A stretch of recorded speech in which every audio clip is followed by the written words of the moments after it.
aprovechando, me gustaría preguntarle sobre la decisión de la Comisión Reguladora de Energía de nombrar al gas natural como energía limpia.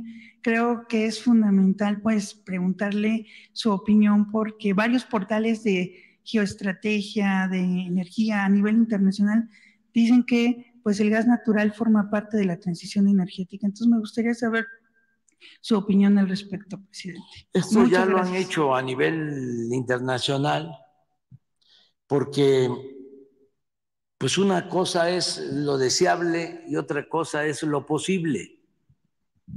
Se desea que ya no se utilicen combustibles fósiles, que no se utilice el petróleo ni derivados. Pero el proceso de transición o el ir hacia energías limpias, renovables, lleva tiempo, exige de desarrollo tecnológico. No solo es el discurso, pues todos queremos que los carros sean eléctricos, que se utilicen baterías de litio, que cada vez haya más energía eólica, solar, todo eso. Pero pues son procesos. El gas antes se consideraba como un recurso o un combustible fósil, y lo es. Sin embargo, claro, como viene la crisis por la guerra de Rusia y Ucrania, y no hay más recurso que el gas antes de regresar al carbón, como lo están haciendo en algunos países donde todavía utilizan el carbón. China, Estados Unidos, Alemania. Entonces, por eso se decreta de que el gas es una energía en transición hacia las energías limpias, una energía que el gas como un combustible que se puede utilizar y no se considera energía sucia o de origen petrolífero. Es distinto al petróleo crudo. Entonces, pues eso es lo que se está haciendo. Nosotros en México estamos avanzando mucho en tener energías limpias. Acabo de hacer una evaluación de las plantas hidroeléctricas. Tenemos 60 hidroeléctricas en el país que se han construido a lo largo de nuestra historia y estaban completamente abandonadas, con turbinas de hace 50, 60 años, obsoletas, generadores, equipos también antiguos. Me acuerdo de algunas presas que datan de hace 100 años. Entonces, en ese número de 60. Entonces, estamos modernizando 20 de esas 60. Sí, pero muy poco porque los equipos son muy antiguos. El propósito que tenían los neoliberales corruptos estos que quieren regresar por sus fueros, era acabar con la Comisión Federal de Electricidad. Si no se hubiese producido un cambio, se estaría ahora generando 15, 20% de toda la energía que consumimos en el país. El 80% estaría controlado por empresas particulares, sobre todo extranjeras. Ese era el plan.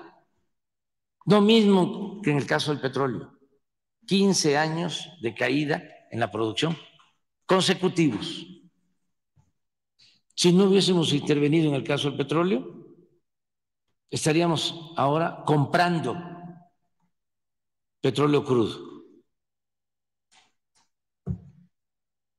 Entonces, ¿qué hemos hecho? Pues hemos rescatado tanto a la Comisión Federal de Electricidad como a Pemex. Y en el caso de la Comisión Federal de Electricidad, estamos modernizando 20 hidroeléctricas. ¿Esto qué significa? Significa cambiar turbinas, equipos, utilizar la misma agua y generar más energía con equipos modernos. Es una inversión de el orden, sí, 1.200 millones de dólares. Nada más en el caso de las sí, hidroeléctricas. Esas 20. ¿Van a llegar a producir, presidente? Bueno, en general, porque lo voy a explicar, ya teníamos el 38% de generación de energía. Es decir, ya el sector privado tenía el 62%. Fíjense lo que hicieron de Salinas a la fecha.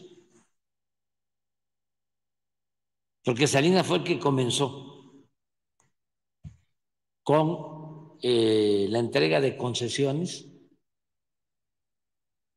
siendo Claudio X González su asesor, que por cierto se quedó también con una planta de generación de energía como socio. Bueno, con Salinas empieza a modificarse la ley, ni siquiera se reforma la Constitución, nada más que entonces no habían ministros tan defensores, ¿no?, de la legalidad como ahora.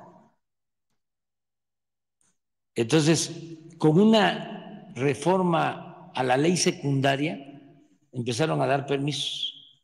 Ni siquiera reformaron la Constitución. Fue Zedillo el que ya empieza,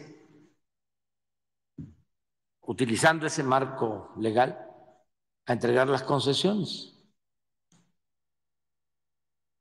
Pues después Fox, Calderón, Peña, en muy poco tiempo,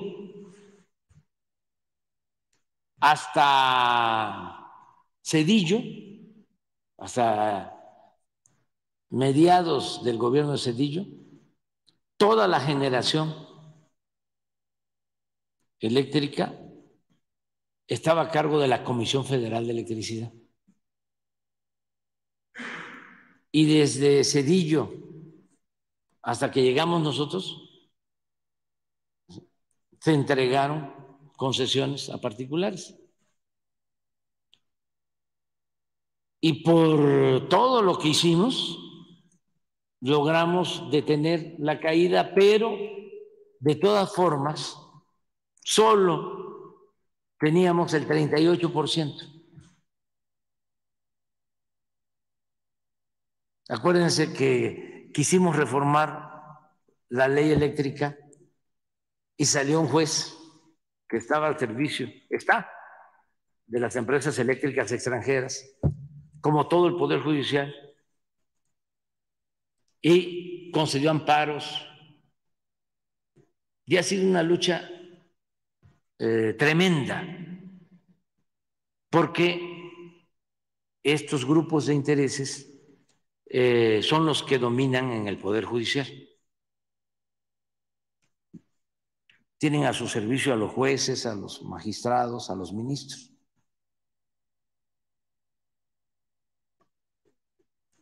La concepción es de que debe de darse prioridad a la empresa privada, nacional y sobre todo a los extranjeros. Esa era la concepción durante el periodo neoliberal. Y destruir, desaparecer a las empresas públicas, como la Comisión Federal de Electricidad. Entonces, teníamos un debate y denuncias contra Iberdrola, que nos iban a llevar muchos años de pleito. De repente, después de que teníamos esta discrepancia, ellos ofrecieron que vendían sus plantas. Dijimos, sí, te las compramos. Y les compramos 13 plantas. Hasta una en donde era socio Claudio.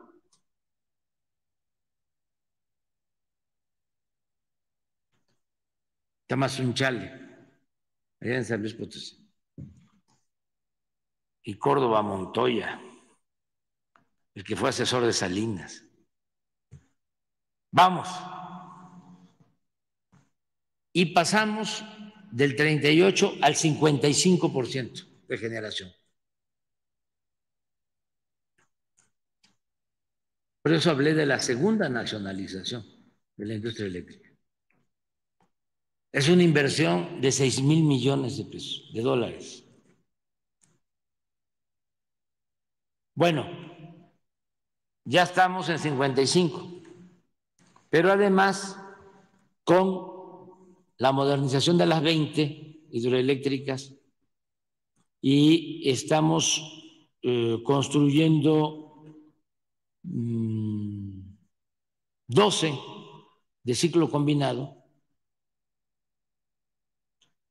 más una solar, que son 33 plantas, 33 centrales nuevas. Con eso, porque va creciendo la demanda, cuando termine nuestro gobierno, vamos a dejar a la Comisión Federal de Electricidad con el 60% de la generación de energía. ¿Por qué es importante que la Comisión Federal sea la empresa mayoritaria? Porque así se garantiza que no falte el abasto. Una empresa particular, si hay un problema por huracanes, por heladas, no actúa como lo hace la Comisión Federal de Electricidad. Nosotros tenemos muy buenos trabajadores, muy buenos técnicos en la Comisión Federal de Electricidad. Acuérdense, siempre lo estoy diciendo, porque un dirigente tiene que repetirse. Un escritor no, pero hay que estar repitiendo porque mi labor es concientizar, crear conciencia, porque engañan mucho los conservadores corruptos. Y hay que estar enfrentándolos con argumentos. Cuando aquella helada en Texas, tardaron como un mes sin resolver el problema. La gente padeciendo de frío en Texas. Nosotros lo resolvimos en una semana. ¿Y saben por qué? Entre otras cosas, porque tenemos líneas de transmisión en todo el país. Solo nos falta una parte del territorio, Baja California, pero ya lo vamos a resolver antes de que terminemos. Va a haber un tendido de líneas de transmisión hacia Tijuana. Por eso estamos construyendo la planta solar de Peñasco, que incluye líneas de transmisión. Bueno, nosotros tenemos eso. ¿De dónde llevamos la energía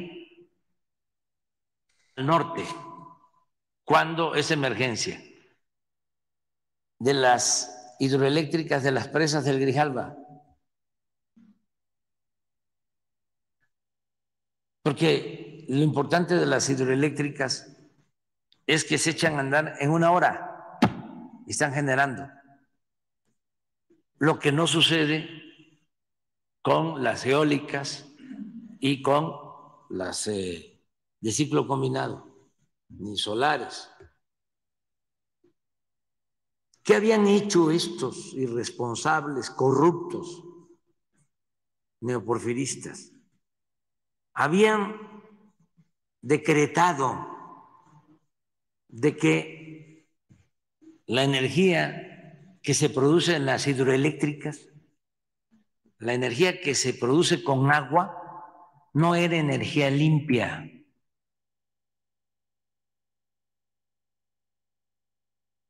Aunque parezca increíble, pues,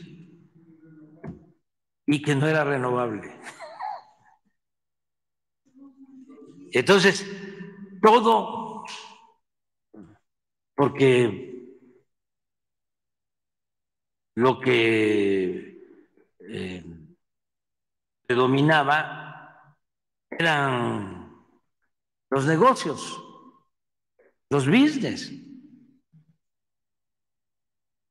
Y ni siquiera los negocios lícitos con ganancias razonables. No, era influyentismo, vil y robo. Entonces, ahora ya es otra situación y vamos a seguir adelante. ¿Quiénes están enojados? Pues los de Oxxo. Porque no pagaban, tenían subsidio. Por eso el Reforma, que uno de los mecenas del Reforma es el señor Fernández, el dueño de Oxxo.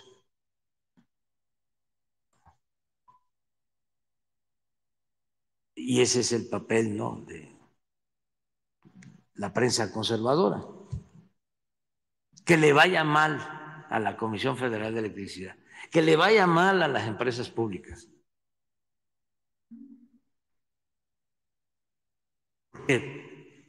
Para ellos lo fundamental es el dinero, es lo material, en esencia.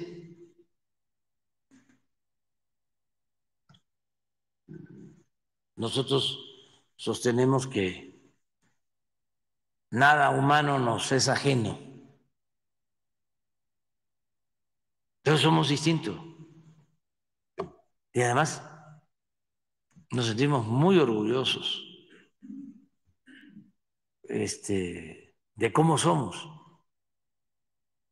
Ellos también, ellos también.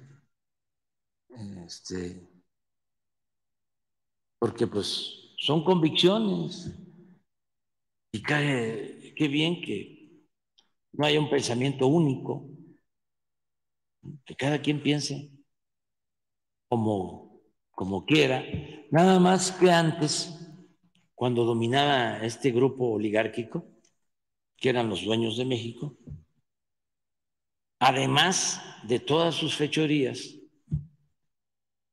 porque son muy corruptos, muy rateros, engañaban mucho, manipulaban, decían muchísimas mentiras y no había réplica. ¿Cuántas mentiras? Un día voy a hacer un listado.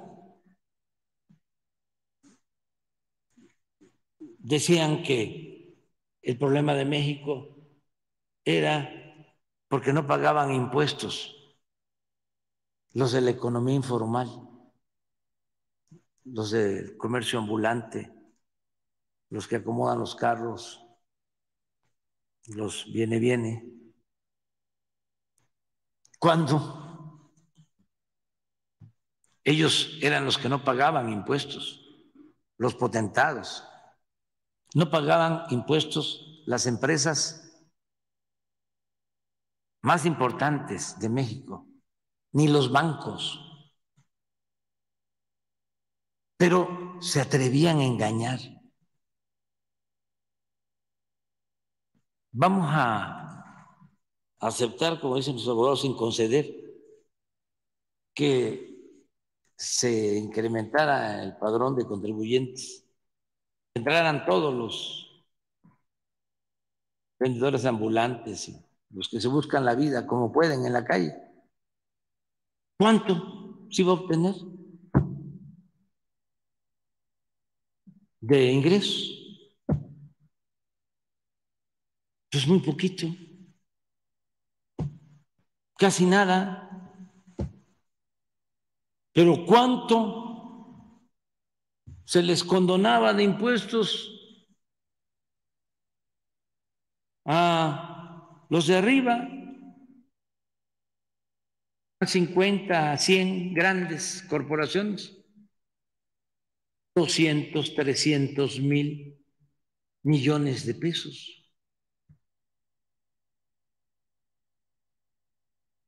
Es una gran mentira, ¿no?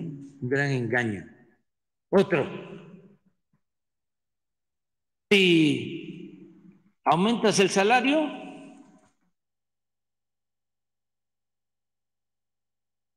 te desata, se dispara, hay alza en la inflación. Luego entonces no aumentes el salario. Y así mantuvieron el salario como uno de los salarios más bajos del mundo con esa mentira de los expertos, ¿no? Los opinadores, ¿no? Bueno, llegó, los de secretarios de Hacienda son geniales, ¿no? Un secretario de Hacienda, Aspe, llegó a decir que para qué se impulsaban las actividades productivas en México, el campo, ¿para qué se producía lo que consumíamos? Si en un mundo globalizado podíamos comprar afuera lo que necesitáramos. Otro secretario de Hacienda llegó a decir que el salario mínimo era suficiente. El salario mínimo de entonces para cubrir las necesidades de una familia. Otro, el más reciente, con Cuño de Salinas de Gortari, una eminencia, un sabiondo, Debo decir que no afectaba el que aumentara el precio de las gasolinas, porque la mayoría de la gente no tenía carros.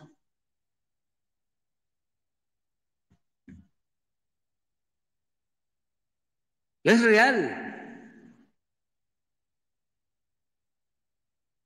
Y bueno, la gran mentira de que si se rescataba a los de arriba, se iban a beneficiar los de abajo. Y por eso convirtieron las deudas privadas de unos cuantos en deuda pública, porque mantuvieron el sofisma de que si llovía fuerte arriba, goteaba abajo. Si llovía fuerte arriba, salpicaba abajo. Y el Reforma, y los opinadores, ¿no?, famosos, Lore de Mola, Ciro, Carmen Aristegui, todo.